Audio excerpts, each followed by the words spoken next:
დილან შვიდობისა, მოგესალმებით ძვირფასო მაყურებლებო და სპორტის რუბრიკის დროა დილის პატრიას ეთერში მიხვდებოდით ალბათ და დღეს რა თქმა უნდა ვისაუბრეთ მსოფლიო ჩემპიონატზე, სადაც ფინალური მატჩი დაგვრჩა 4 წელი ტურნირს, რომელსაც ველოდით, დასასრულს უახლოვდება. 2-2 შეხვედრაა დარჩენილი მატჩი მესამე ადგილისთვის და ფინალი მსოფლიო ჩემპიონატის, რომელიც ნიუ-ჯერსიში გაიმართება, თუმცა მესამე ადგილისთვის თამაში ნაკლებად იქნება ყურადღების ეპიცენტრში, ბუნებრივია ფინალური დაპირისპირება ნიუ-ჯერსიში არგენტინა, ესპანეთი იქნება თავარი სასაუბრო თემა და ასევე ნახევარფინალები, რომლებიც გუშინ და გუშინ წინ გაიმართა და სტუდიაში ვისაუბრებთ სტუმრებთან ერთად. ჩვენი სტუმრები არიან ეკონომისტი, რასადოდეს კლუბის წევრი, ბროლის ბუს არაერთგზის გამარჯვებული ფეხბურთის დიდი გულშემატკივარი და სამწუხაროდ ცოტა დამწუხრებული დღეს, იმიტომ რომ ინგლისის ნაკრების გულშემატკივარია გიორგი ბაკრაძე, სპორტის ჟურნალისტი, სარბიელის რედაქტორი, ჩემ მეგობარი კობა ინასარიძე გახლავთ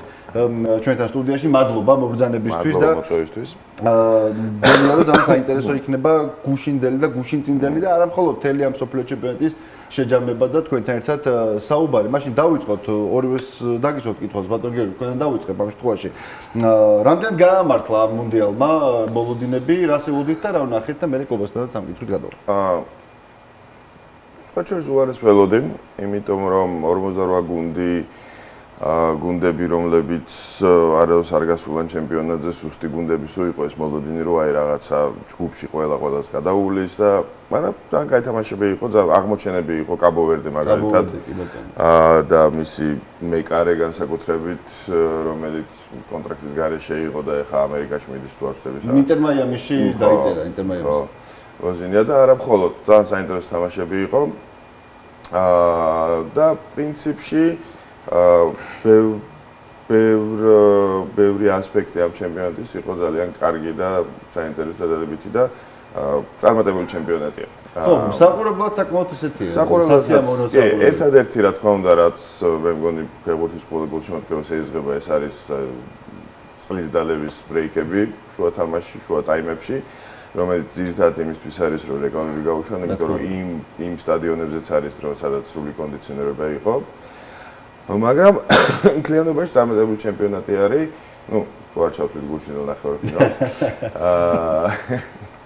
ინგლისის გულშემატკივრებისთვის მაინც. და პირველი შემთხვევა, როდესაც რეიტინგის 4 გუნდი ნახევარფინალში შეხვდათ და ამიტომ ხო, კაი ჩემპიონატი იყო. საბოლოო ჯამში კარგი ჩემპიონატი. კობა, შენთვის უფრო ადრე დასრულდა მსოფლიო ჩემპიონატის გულშემატკივრობა, გერმანიის გულშემატკივარი ხარ, ვიდრე ბატონო გიორგისთვის. და მოდი შენთვის როგორი იყო ეს? იყო რა, ხო, პრინციპში იყო, იმიტომ რომ 2-2 თამაში დაგვრჩა ფინალი და მესამე ადგილისთვის და 2 თვით შევაჯავოთ, აბა. გამარჯობა თავდაპირველად. მოგესალმებით, სასიამოვნოა თქვენს კომპანიაში ყოფნა. უკეთეს ხასიათზე რო ყოფილიყავით გიორგი, უფრო კარგი იქნებოდა. მეც უფრო ბედნიერი ვიქნებოდა. მე ცოტა მშვიდად ვიყავი, 2 კვირა მშვიდად უყურებ ჩემპიონატს, როგორც გერმანიის გულშემატკივარი. რაც შეეხება ჩემპიონატს, მე ვფიქრობ, რომ 2 ნაკლი ქონდა აქვს ამ ჩემპიონატს. ერთი რომ აი ეს გრაფიკი ცოტა არა მარტო მე თელ საფეხბურთო სამყაროს ევროპულ მხარეს გულისხმობ არეული აქვს. ეს თამაშები დილის 5-ზე ერთი ეგ და მეორე რომ კვარა არ იყო ამ ჩემპიონატზე. ეგ ალბათ დამეთანხმებით რომ კვარა გაალამაზებდა ამ მუნდიალს. კვარა და საქართველოს ნაკრები. ნამდვილად. თუმცა საუბარი არის ხა, რომ ინფანტინოს ინიციატივით 64 გუნდამდე გაიზარდოს და იქ თუ ევროპის კვოტა დაემატება, ალბათ ერთმა ჩემმა მეგობარმა იხუმრა ეს ენამოსრებულად, რომ შესარჩევს ჩვენ და იტალია ვითამაშებთ. ეგრე გამოდის. ჩვენგან დავუჩით. ხო, ყველა იქ არის. ხო, რეალობაში გაამართლა, კარგი თამაშები იყო, რამდენიმე გამონაკლისს თუ არ ჩავთვლი. კარგი თამაშები და აი გიორგიმ როგორც ახსენა, პირველად იყო რომ რეიტინგის 4 ნომერი, პირველი 4 ნომერი ნახევარფინალში გავიდა და მეტიც პირველი და მეორე რეიტინგის პირველი და მეორე ნომრები ფინალში არიან ითამაშებს. ფინალში. ხო, რაღაცა კანონზომიერად დავწერთ ყველაფერი, თუმცა საინტერესოა რომ სოფლიო ჩემპიონატი არასდროს მოუგია ნაკრებს, რომელიც იმ პერიოდში რეიტინგის სათავეში ყოფილა სოფლიო ჩემპიონატის მიმდინარეობისას, ასე რომ არგენტინას შეუძლია ერთი რომ ზედიზედ მეორედ მოიგოს და მეორე რომ პირველი ნაკრები გახდეს, რომელიც აი ამ რაღაც მას დაარღვევს და რეიტინგის პირველი ნომერი იქნება მსოფლიო ჩემპიონი იმ წელს რეიტინგის პირველი ნომერი, როცა მსოფლიო ჩემპიონატი ტარდება. კარგი, გადავიდეთ ახლა საკითხზე, რომელიც ხო მოგვიწევს ამაზე საუბარი აუცილებლად. მგონია რომ სასაუბროდ და განსახილულად ძალიან კარგი თამაში იყო. იმიტომ რომ რაღაცა უცნაური რაღაც გააკეთა ტომას ტუხელმა ჩემი გადმოსახედიდან, რაც მეორე ტაიმის დასაწყისიდან გუნდი ესე ნახევარფინალში ესე დაცვაში ჩადგეს. გოლის გატანის წუთიდანვე დაცვაში ჩადგეს და შემტევები გაიყვანოს და ყველა მცველი შემოიყვანოს, ცოტა უცნაური და მაინც თავით გაუშვა მეორე გოლი. ხო, ტუხელმა გააკეთა ის, რისთვისაც თავის დროზე გააკრიტიკა გარეთ საუთგეიტი. როცა თქვა, რომ აი ძალიან ადრე ვწდებიან დაცვაშიო და პრინციპში ინგლისის თამაშებს რო შევხედოთ, პლეიოფები რომლებიც წააგეს, 2-1 იყო 5 წაგებული პლეიოფიდან 4 მე მგონი და ნუ ერთი პენალტებით წააგეს იტალიასთან, ფორმალურად ეგეც პლეიოფი არის ფინალი. და ამ თამაშებში სამჯერ პირველმა გაიტანა გოლი. ხორვატიას გაუტანა ტრიპერმა, შომ გაუტანა იტალიას, ნუ 1-1 დამთავრდა, მაგრამ გაიტანა და გუშინაც გორდონმა გაიტანა. და ნუ შომ ძალიან ადრე გაიტანა და რეალურად ხა მე-3 წუთი იყო თორემ მახსოვს და დაცვაში არ ჩამსდარა ინგლისი მაგის მერე, მაგრამ მაინც უფრო აი პრაგმატული. ხო, ნელად თამაშობდნენ, მაინც უფრო ფრთხილად თამაშობდნენ. მიუხედავად იმისა, რომ აბსურდი არის ხა მე-3 წუთზე გატანილი გოლი პირიქით თუ ძალიან ხშირ შემთხვევაში უარესია ხოლმე გუნდისთვის, რომელიც მას იტანს. გუშინაც იგივე მოხდა, 55 წუთიდან დაცვაში ჩაჯდომა და მან რაც ყველაზე უფრო მნიშვნელოვანი არის არგენტინას ყავს მესი, რომელიც 55 წუთამდე თითქმის არ ჩანდა რამდენიმე გამონათების გარდა. და მერე ჩანდა, იმიტომ რომ ორივე ასისტი მესის იყო, მაგას მიეცა თავისუფლება, მაგას მიეცა ის ბევრი ხო არ ჭირდება, ეხა ძალიან პატარა სივრცე ჭირდება იმისათვის, რომ რაღაცა შექმნას და ეს სივრცეები მიეცა, რაც მანამდე არ ქონდა. და რეალურად ამან დაღუპა საბოლოო ჯამში ინგლისი. პირველი გოლიც მესის ასისტის მერე გავიდა, მეორე გოლიც მესის ასისტის მერე გავიდა, ორივე შემთხვევაში მესის ჰქონდა შესაძლებლობა ეპოვა თავის თანაგუნდელი და ხო, ანუ ეს პირწმინდა ტუხელის წაგებული თამაში არის, ანუ ეგეთი მწვნელის წაგებული თამაში, რომ ჩანს რომ მწვნელის არის და სხვას ვერც დააბრალებ, იმიტომ რომ რეალურად თუნდაც პიკფორდს ვთქვათ აბრალებენ რომ პირველი გოლი შეეძლო აიღო, მაგრამ პიკფორდ მანამდე ისეთები აიღო, ხო, რომ პრინციპში დაადასტურა და დაამტკიცა რომ მაგას ეკუთვნის ადგილი ინგლისის ნაკრების კარში. მაგრამ ნუ ეგეთი მხდალი ტაქტიკა გოლის გატანის მერე 55 წუთი 12% ქონდათ ბურთისფლობა გოლის გატანის მერე, ამიტომ აი და ყველაზე უცნაური თან აი ბურთისფლობასაც რო თავი დავანებოთ და იქ რაღაცა მესის სივრცეებს თავი დავანებოთ, რაც მისცეს, ხო, 45 წუთის მერე ჩვენ საუბრობთ გობა სანაცვლოდ რომ ძალიან უცნაურია არგენტინამ თავით მოუგო ინგლისს.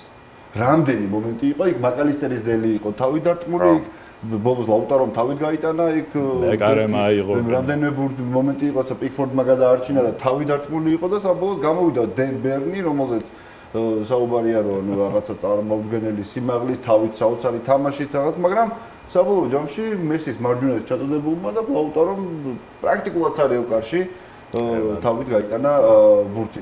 ხო, უცნაურია და სანამ გავაგზავნებთ ინგლისზე საუბარს, ორი აბსოლუტურად განსხვავებული ნახევარფინალური დაპირისპირება ვიხილ კობაში კითხავ ამ შემთხვევაში. ესპანეთსა და საფრანგეთის დაპირისპირება იყო რაღაცა წარმოუდგენელი ტაქტიკური დუელი მწვრთნელების და საბოლოო ჯამში მან დელა ფუენტემ შეიძლება ითქვას რომ გააქრო დეშამი და გუშინ იყო არა მწვრთნელების, არამედ მოედანზე ნამდვილი ომი იყო. ნუ პირველ ტაიმში მაინც ყოველ შემთხვევაში თორე ყველა ნაბიჯზე იყო რაღაცა დაძაბულობა, ხო?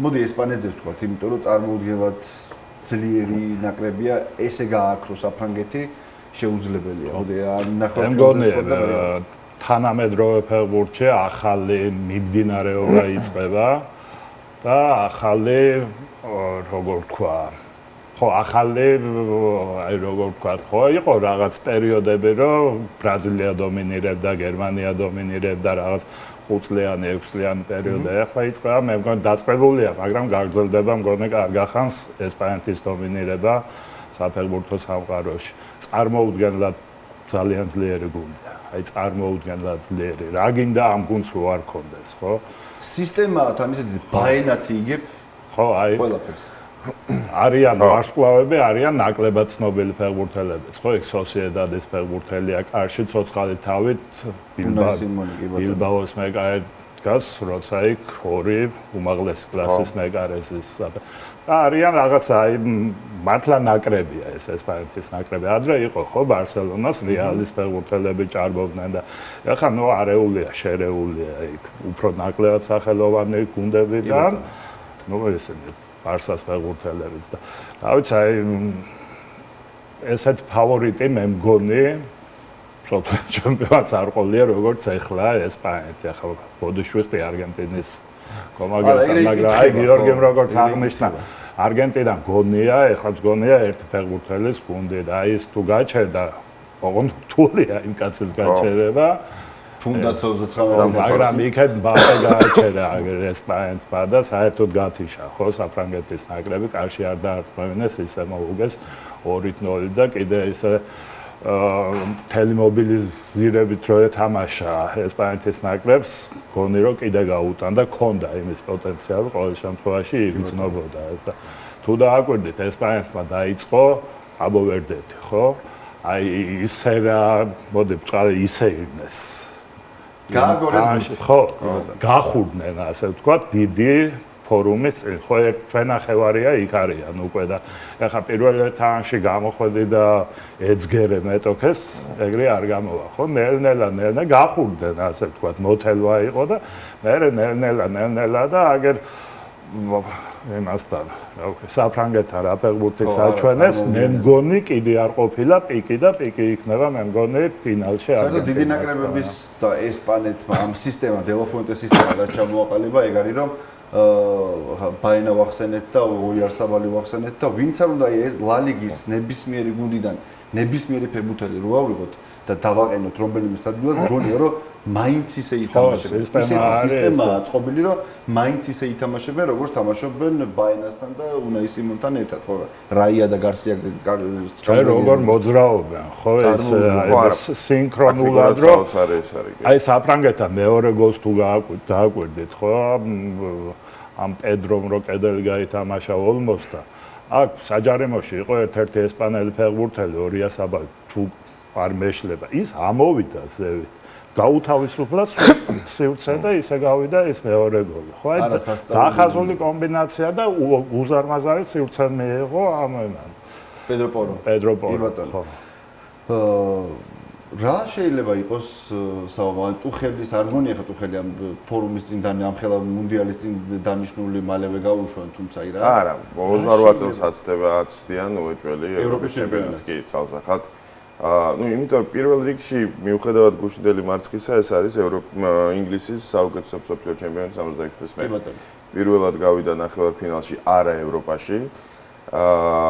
თამაშებიც პრინციპში წარმატებული ქონდა, მიუხედავად იმისა, რომ რთულად გავიდა, არც მექსიკასთან, არც ნორვეგიასთან ძალიან ძიმე თამაში. აზტეკაზე იყო წარმოუდგენელი. ხორვატიასთან მეორე ტაიმი. ხორვატიასთან მეორე ტაიმი იყო ერთადერთი, ხო, ერთადერთი ტაიმი, რომელიც ინგლისმა ითამაშა უმაღლეს დონეზე. მაგრამ მიუხედავად ამისა გავიდნენ გამოჩნდა რომ ბელინგემის და კეინის გარშემო ტრიალებს ყველაფერი მიუხედავად იმისა რომ გუშინ საუკეთესო მოედანზე იყო ჯეტ სპენსი. საოცრად თამაშა. ხო, ფანტასტიკურად თამაშა, მაგრამ პრინციპში გუშინდელი თამაში რაღაცა კუთხით გამონაკლისი არის, იმიტომ რომ ყველა სხვა თამაში საბოლოო ჯამში გამარჯვებამდე მიიყვანეს. ამიტომ უხელს არ გაუშვებენ, დატოვებენ ევროპის ჩემპიონატისთვის და მე იმასაც უწააგებს მე მე გავუშვებ. არა, ეგ სახში აქვს ჩემპიონატი, ეს ევროპა და ალბათ ეგ თუ ვერ მოიგეს და გაუშვებენ კი არა, რა ვიცი, შეიძლება რაღაც სახში აქვს ისე? ბრიტანეთში 12 ქალაქში რა იყო, უემბლიზე უწოდება. ევროპა არის ბრიტანეთში, ბრიტანეთი ირლანდიაში. ოკეი. ხო, რა ვიცი, მე არ ვარ დარწმუნებული, მაგრამ ყოველთვის გაშვებაზე ადრე არა, გაშვებით ეს მით უმეტეს ინგლისში არ გაუშვება. არა, ხო. უცნაური გადაწყვეტილებები მიიღო ნაკრების შედგენისას, მაგალითად, სრულიად ხო, ჩალობა რატო წაიყო. პალმერი და ფოდენი კიდე მესმის, მაგას უნდა და რაღაცა სპეციალისტები თავის იმაში და არა რაღაცა ნიჭი, მით უმეტეს რომ არც პალმერს და არც ფოდენს კარგი სეზონი არ ქონდათ. მაგრამ იგივე ჩალობას წაყვანა, რომელიც არ გამოჩენილა და მაგვაერის დატოვება და აქ მე მანჩესტერის სიყვარული არ მალაპარაკებს, ობიექტურად კაი სეზონი ჰქონდა და ასე ობიექტურად დაამტკიცა, რომ ნაკრებში ყოველთვის კარგია. და თუნდაც გუშინდელ თამაში ძალიან გამოსადეგი იქნებოდა, იმიტომ რომ მიუხედავად დენბერნის ზომისა და თავი თამაშისა, მაგვაერი უკეთესი არის თავი თამაშით და თავდასხმაშიც გამოადგებოდა. ბოლო-ბოლო, როდესაც გოლის გატანა გახდა საჭირო. ძალიან უცნაური იყო ჰენდერსონის წაყვანა, რომელმაც ძირითადად თავი გამოიშინა იმით, რომ ხელი მოიტეხა, ქვია აღნიშნის დროს. ხო, და ნუ მაინუს რო არ აყედებს, ეგეც უცნაური არის, იმიტომ რომ მაგას შეუულია ეს ბურთის დაჭერაც და თანამ გუნდელის პოვნას და შემდეგ. ხო, არ ვიცი, მაგრამ ნუ ნახოთ რა იქნება, კიდე 2 წელი არის, ახლა დაიწყება ეს შესაძლებელი და დაიწყება კიდე ევროპის ჩემპიონატის კი ბატონო. ხო. ფინალი მოახლოვდა ფინალი და ორი წუთი კითხვი ალბათ ამ ესპანეთის პიკი იქნება ფინალში. ამ ესპანეთის გამჩერებელი მე არ მგონია არგენტინა. ქვეყნად ნაკრები საერთოდ რა. ხო, მესის ფაქტორი ძალიან ხო. დღეს კითხულობდი სხვა შორის, რომ რამდენჯერაც მესიმ თამაში როცა აგებდნენ ზევით ტაბლოს ახედაო, იმის მერე შეიცვალა თამაში. წუთს რო შეხედა და მომენტი, იმის მერე უფრო ათამაშდაო და ხო ეს შეულოცა, ხო, ხანდახან მგონია რომ მართლა შელოცილია, იმიტომ რომ მე მგონია ეს რაღაც ამეკვია და ის ფიქრი რომ ინგლისს აქვს რაღაც ჯადო, აი იმას ბენფიკას როგორც აქვს, ხო? გუტმანის ჯადო, ისე აქვს ინგლისს ვიღაცის ან რაღაცის ჯადო, ოღონდ ხო ლეგენდაც არ არის ისეთი რომ რაღაცას ხელი ჩაკიდო და გაყვი ამ ლეგენდას ბოლომდე. რაღაც დაწყევლილი მგონია ეგ უკვე. ხო არ შეიძლება აი მუდა ჩემპიონატის დაწყებამდე, ნუ პირველი თამაშის მერე მით უმეტეს ვამბობდი, რომ ინგლისს თუ დაღუპავს ისეთი გუნდი, ან მეკარე დაღუპავს ტრადიციულად, ბენქსიდან მოყოლებული, ყველა ხო რაღაცა ერთი სისულელე უნდა ქნას ყველა. ამას არ უქნია, მაგრამ სამაგეროდ გუნდმა და მთლიანმა გუნდმა ეს სისულელე და ამჯერად მეკარემ არ დაღუპა, მაგრამ აი რაღაც უაზრო წნელმა დაღუპა. როგორ შეიძლება ახლა გოლი გაიტანა და პირდაპირ ხუთ მაგ ხო არის ესე არის მომენტი რომ მეტოქე გაიძულებს დაცვაში ჩაждდომას ხო არის მომენტები რომ შენიშდები დაცვაში მაგრამ ამ თამაშს არაფერი არ მიუგავდა საიმისო რომ ინგლისი არ ხო შეულებრო თვითონ ჩასწრა აი გოლი გაიტანა და მობრძანდი კი ბატონო არც ის ხო შეიძლება რაღაცა კონტრშეტევებზე ეთიქრაც არაფერი